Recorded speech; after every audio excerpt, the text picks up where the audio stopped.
सैलाब की सूरत हाल। खैबर पख्तूनख्वा में मजीद सैलाब और उसकी तबाहकारियों का खतरा बरकरार है। दरियाए काबुल में पानी की सतह 5 घंटे के दौरान बढ़ गई है, जिसके बायस नशेबी इलाकों में सैलाब का खतरा है। स्वात का मारूफ सयाहती मकाम फजाघट सैलाब से बुरी तरह मुतासर हुआ। सूबे के 9 अजला सैलाब से मुतासर हुए अमवात की कुल तादाद 258 तक पहुँच चुकी है।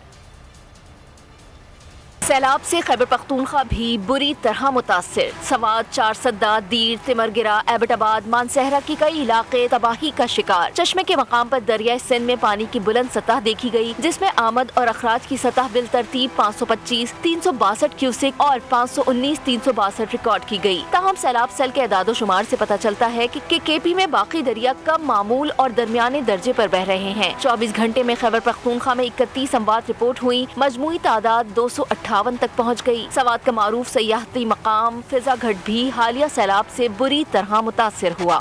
मैं हूँ जैस्मीन मंजूर और आप मुझे देखेंगे सिर्फ बोल पर।